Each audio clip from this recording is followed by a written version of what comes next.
காரியத்தையும் அவரை நம்பும் போது ஒருபோதும் அவர் நம்மளை கைவிட மாட்டார். ஆமென். ஹல்லேலூயா. ஷாலோம். ஹல்லேலூயா. ஓகே, முதலாவது வார்த்தைக்கு போறது முன்பதாக நம்ம ஜெபிப்போம். ஆமென். ஹல்லேலூயா. ஆண்டவரே, இந்த நேரத்தில் கூட ஆண்டவரே உங்களுக்கு நன்றி செலுத்துகிறோம். ஆண்டவரே, எங்களோட கூட இருந்து எங்களை காத்து வழி நடத்துறதுக்காக நாங்கள் நன்றி செலுத்துகிறோம். அப்பா, இப்ப நான் பேசப்பட வார்த்தைக்கு கூட ஆண்டவரே நான் ஜெபிக்கிறேன். ஆண்டவரே, அதை அபிஷேகித்த ஆண்டவரை உங்க மக்களோட பேசின ஆண்டவரை, உங்கள் மக்களோடு இந்த வார்த்தை ஒரு ஆசீர்வாதமாக இருக்க வேண்டும். ஆண்டவரை, அவங்களோட மனதுக்குள்ளாக ஒரு திருப்பம் வரணும். ஆண்டவரை, ஒரு ஆசீர்வாதமாக காணப்படணும். அப்பா, இந்த வார்த்தை முழுமையாக உங்க கையில் ஒப்பு கொடுக்கிற ஆண்டவரை, பரிசுத்த ஆவியானவரே எடுத்து வழி நடத்த வேண்டும் என்று கேட்டுக்கொள்கிறேன். ஆமென். ஹல்லேலூயா. ஆமென். ஹல்லேலூயா. உங்களை அனைவரும் பார்க்க ரொம்ப சந்தோஷமாக இருக்குது. சிஸ்டரும் நீங்க ஸ்கிரிப்ட் படிக்கிறீங்க. ஓகே. ஆமாம். ஓகே, இன்று கூட நான் உங்க மத்தியில என்ன பகிர்ந்து கொள்ள போறேன்னா, லெட் யுவர் லைட் ஷைன், உங்கள் வெளிச்சம் பிரகாசிக்க கடவுது என்ற தலைப்பிலே உங்கள் மத்தியில் நான் பகிர்ந்து கொள்ள போறேன். மத்தேயு 5:13-16 படிக்குமா? நீங்கள் பூமிக்கு உப்பாய் இருக்கிறீர்கள். உப்பானது சாரமற்று போனால் எதினால் சாரமாக்கப்படும். வெளியே கொட்டுவதற்கும் மனுஷரால் விதிக்கப்படுவதற்கும் ஒழுங்கே வேறொன்றும் உதவாது. நீங்கள் உலகத்திற்கு வெளிச்சமாய் இருக்கிறீர்கள். மலையின் மேல் இருக்கிற பட்டணம் மறைந்திருக்கப்பட மாட்டாது. விளக்கை கொளுத்தி மரக்காலால் மூடி வைக்காமல் விளக்கு தண்ணீர் மேல் வைப்பார்கள். அப்பொழுது அது வீட்டில் உள்ள யாவருக்கும் வெளிச்சம் கொடுக்கும்.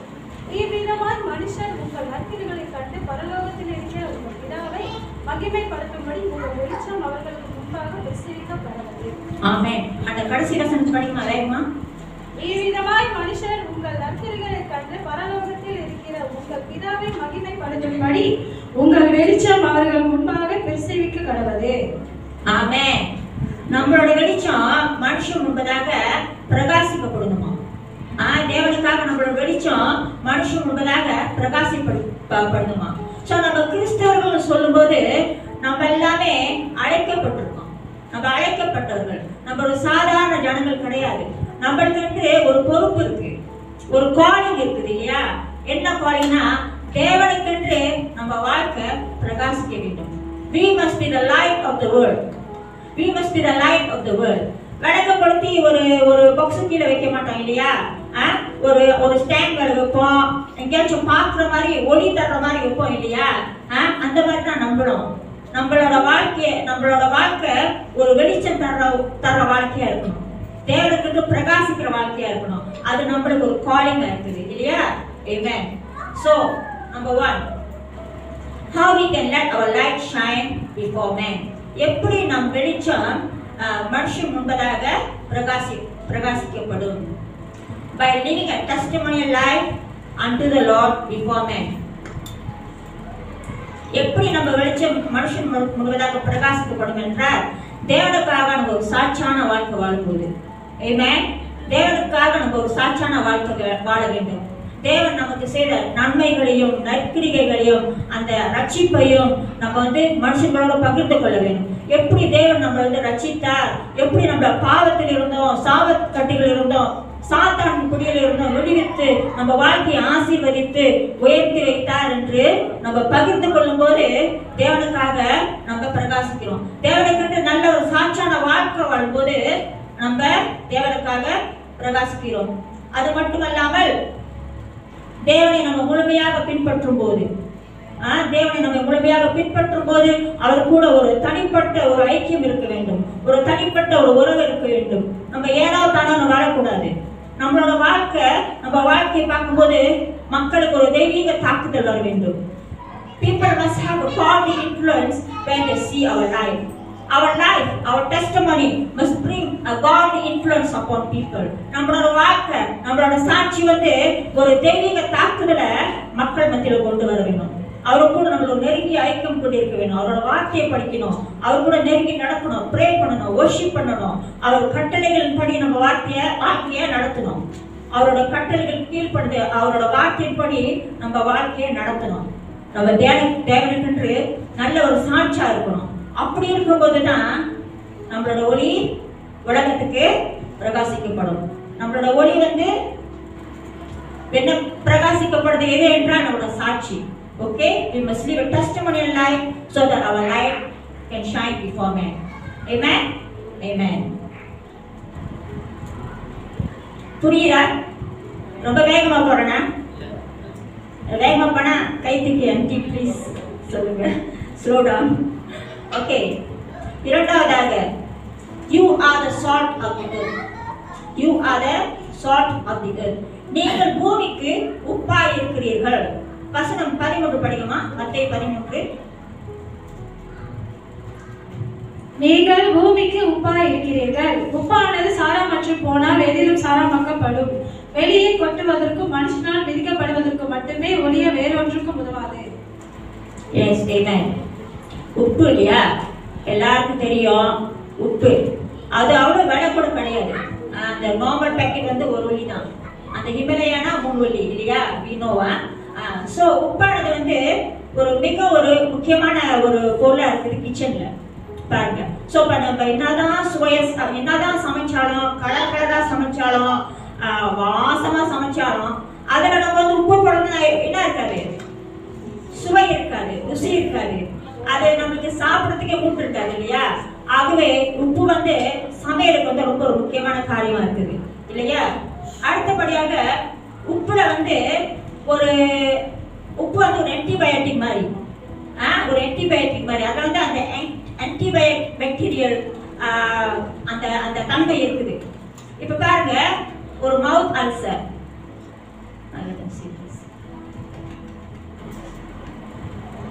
Hallelujah. Please be seated, Brother Timothy. Okay. மறுபடியும் சொல்றேன். அடுத்தபடியாக உப்பு வந்து ஒரு ஆன்டிபயோட்டிக் போல. அதுல ஒரு மருத்துவ குணம் இருக்குது. எப்படின்னா, நம்மளுக்கு ஒரு அல்சர், மவுத் அல்சர், வாயில புண்ணா, தொண்டை வலியா அப்படி இருக்கும்போது வார்ம் வாட்டர், வெந்நீர்ல உப்பு போட்டு நம்ம குப்பிடிச்சோம்னா அது ஆறி போகும். நான் செய்வேன் அடிக்கடி. ஏதாச்சும் புண்ணு வந்தா உப்பு போட்டு குப்பிடிப்பேன். அது வந்து நல்லா போகாதுங்களேன். ஸோ அது வந்து ஒரு ஆன்டிபயோட்டிக் மாதிரி. அதுல வந்து நல்ல ஒரு மருத்துவ குணம் இருக்குது. அண்ட் அதே வேளையில நம்ம மீன் கோழிலாம் கழுவோம் இல்லையா? லேடிஸ், மேன்ஸ் ஆல்சோ மீன் கோழிலாம் கழுவும் போது நம்ம என்ன பாய்க்கிறோம்? உப்பு போட்டு கழுவுறோம். சும்மா யாரும் அலசி வைக்க மாட்டோம். மீனை சும்மா அலசி வச்சு எப்படி இருக்கும்? நல்லா இருக்கா இல்லையா? நாத்தமா இருக்கும், வாடை அடிக்கும். அதே போலதான் கோழியும்.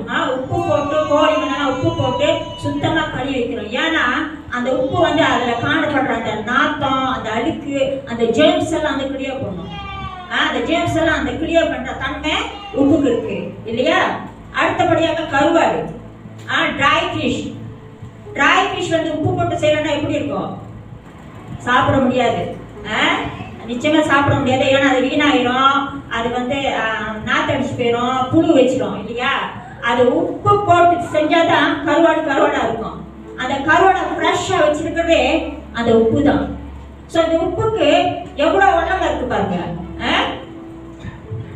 இந்த உப்புக்கு எவ்வளவு வளம் இருக்கு பாத்தீங்களா? Just like that we are the salt of the earth. அதே போல நம்மளும் அந்த பூமிக்கு ஒரு உப்பா இருக்கணும்.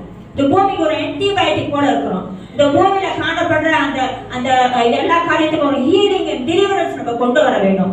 மக்கள் மத்தியில் காணப்படுற அந்த அந்த அந்த அழுக்கான காரியங்கள்ல இருந்து அவ்வளவு ஹீலிங் அண்ட் டெலிவரன்ஸ் நம்ம கொண்டு வர வேண்டும். சாத்தானின் சாபக்கட்டிலிருந்து, பாவத்தின் சாபக்கட்டிலிருந்து, பல இடங்களிலிருந்து, துன்பத்திலிருந்தும் நம்ம அவங்களுக்கு ஒரு ஹீலிங் அண்ட் டெலிவரன்ஸ் கொண்டு வரவங்களா இருக்கணும். ஒரு விடுதலையும் ஒரு சுகமும் கொண்டு வரவங்களா நம்ம இருக்கணும். நம்ம வாழ்க்கை வந்து இந்த பூமிக்கு ஒரு உப்பை போல இருக்கணும், ஒரு ஆன்டிபயோட்டிக் போல இருக்கணும். யூஸ்லெஸ் இருக்கக்கூடாது. நம்மளோட உப்புத்தனத்தை இழந்து போனோமானால் we are good for nothing, we are useless. நம்மளோட உப்புத்தனம் எதுவா இருக்குதுன்னா தேவனுக்காக நம்ம சாட்சியா வாழணும். அதுதான் நம்மளோட உப்புத்தனமா இருக்குது. ஆமென். ஹalleluya. If we lose our saltiness, then we are useless and good for nothing. நம்மளோட உப்புத்தனத்தை நம்ம எடுத்து போனோம்னா நம்ம ஒன்றுத்துக்கும் பிரயோஜனம் கிடையாது. நம்ம சாட்சியான வாழ்க்கை நம்ம எடுத்து போனோம்னா நம்ம ஒன்றுத்துக்கும் பிரயோஜனம் கிடையாது. What is our saltiness? What is our saltiness?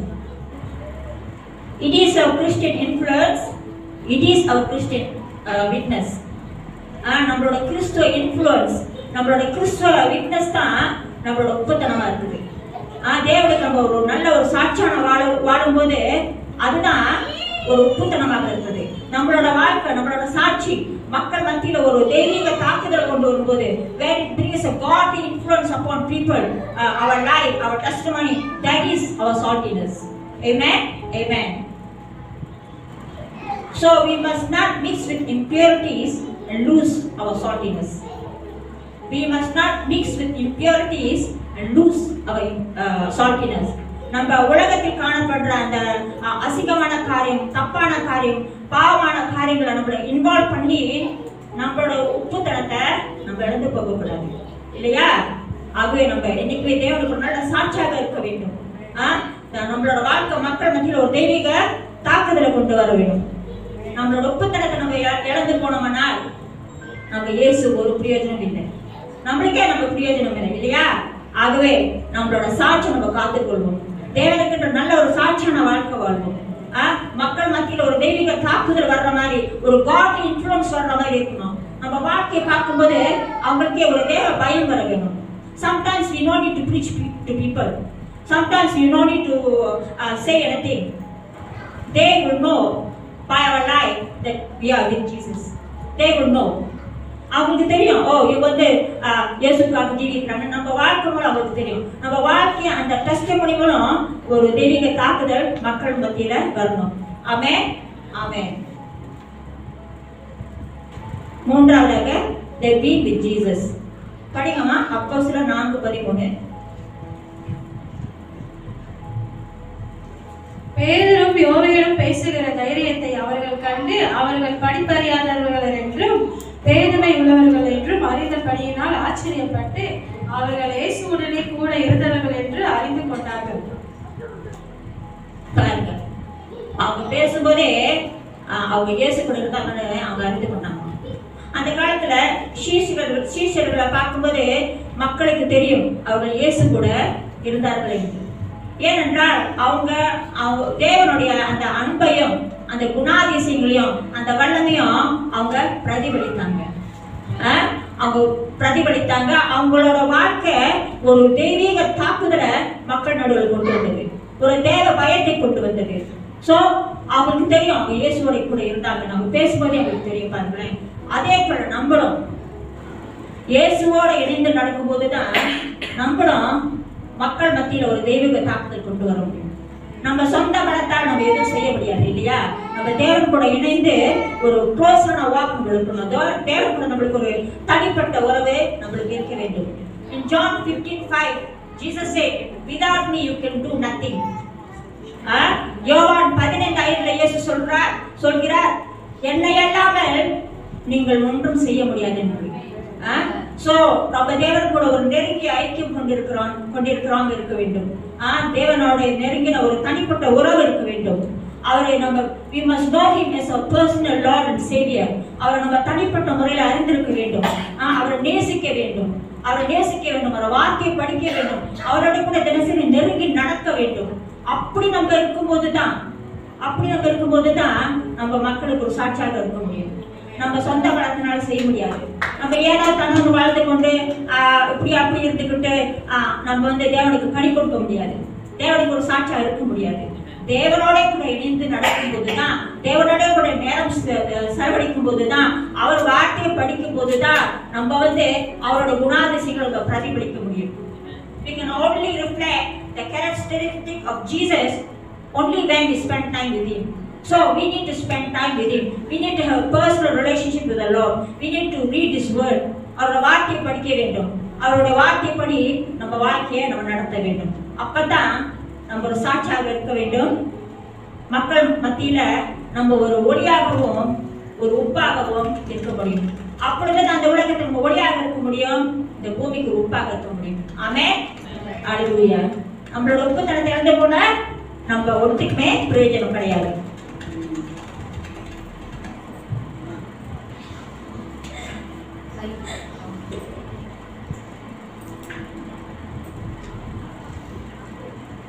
In conclusion, okay. In conclusion, we must not be ashamed of Jesus and his words. We must not be ashamed of Jesus and his words. நாம் தேவனை குறித்தும் அவர் வார்த்தை குறித்தும் வெட்கப்படக்கூடாது. லூக்கா 9:23-26 படிங்கம்மா. பின்பு அவர் எல்லாரையும் நோக்கி, ஒருவன் என் பின்னே வர விரும்பினால் அவன் தன்னைத்தான் வெறுத்து தன் சிலுவையை அனுதினமும் எடுத்துக்கொண்டு என்னை பின்பற்ற கடவன். தன் ஜீவனை ரட்சிக்க விரும்புகிறவன் அதை இழந்து போவான். என்ன நிமித்தமாக தன் ஜீவனை இழந்து போகிறவன் அதை ரட்சித்துக் கொள்வான். மனுஷன் உலகம் முழுவதையும் ஆதாயப்படுத்திக் கொண்டாலும் தன்னைத்தான் எடுத்து நஷ்டப்படுத்தினால் அவனுக்கு லாபம் என்ன? என்னை குறித்தும் என் வார்த்தைகளை குறித்தும் எவன் வெட்கப்பட்டு போகிறானோ அவனை குறித்து மனுஷகுமாரனுடைய தம்முடைய மகிமையோடு பிதாவின் மகிமையோடு பரிசுத்த தூதர்களின் மகிமையோடு வரும்போது வெட்கப்படுவார். ஆமென். அவரை குறித்தும் அவரோட வார்த்தை குறித்தும் எவன் ஒருவன் வெட்கப்படுகிறானோ அவனை குறித்தும் தேவன் அவரோட மகிமையில வரும்போது என்ன செய்வாராம்? வெட்கப்பட்டு போவாராம். ஆகவே நம்ம தேவனை குறித்தும் அவரோட வார்த்தை குறித்தும் வெட்கப்படக்கூடாது. நம்ம ஒரு சாட்சியான வாழ்க்கை வாழணும். நம்ம கிறிஸ்தவன்னு சொல்ற வெட்கப்படக்கூடாது. நம்ம கிறிஸ்தவ சொல்றதுக்கு வெட்கப்படக்கூடாது. தேவனை கண்டு நிக்கிறதுக்கு நம்ம வெட்கப்படக்கூடாது. தேவனோட வார்த்தை பேசுறதுக்கு ப்ரொக்ளைம் பண்றதுக்கு நம்ம வெட்கப்படக்கூடாது. சில பேர் கிறிஸ்தவ மறைச்சியே வாழ்வாங்க. கிறிஸ்தவம் இல்லாத மாதிரியே வாழ்வாங்க. அது தவறு. அது நம்ம ஆண்டரை பார்த்து வெட்கப்படுறது போல, அவரோட வார்த்தை குறித்து வெட்கப்படுறது போல. சோ அப்படி ஒரு வாழ்க்கை நம்ம வாழக்கூடாது. தேவனுக்கு நிக்கணும், தேவனுக்கு சாட்சியா வாழணும், அவரோட வார்த்தையை பேசணும், அவரோட வார்த்தையை ப்ரொக்ளைம் பண்ணணும். அப்பதான் தேவன் அவரை குறித்த ஒரு வார்த்தை குறித்து நம்ம வெட்கப்பட்டோமானால் அவரும் தேவனோட மகிமையில திருப்பி வரும்போது நம்மளை குறித்து வெட்கப்பட்டு போவார். எல்லாருக்கும் நல்லா தெரியும் பால், அப்போஸ்தலர் பால் பத்தி தெரியும் இல்லையா? அப்போஸ்தலர் பால் ரோமன்ஸ் 1:14 சொல்கிறார், I am not ashamed of the gospel of Christ. நான் கிறிஸ்துவின் அந்த சுவிசேஷத்தை குறித்து வெட்கப்பட மாட்டேன் என்று பால் சொல்கிறார். பால் அப்படி ஒரு வல்லமையான தேவ மனுஷன். அவர் கடைசி அவர் உயிர் பிரிகிற வரைக்கும் கடைசி பரியந்தம் தேவனுக்கு நின்றார், தேவனுக்கு ஊழியம் செய்தார்.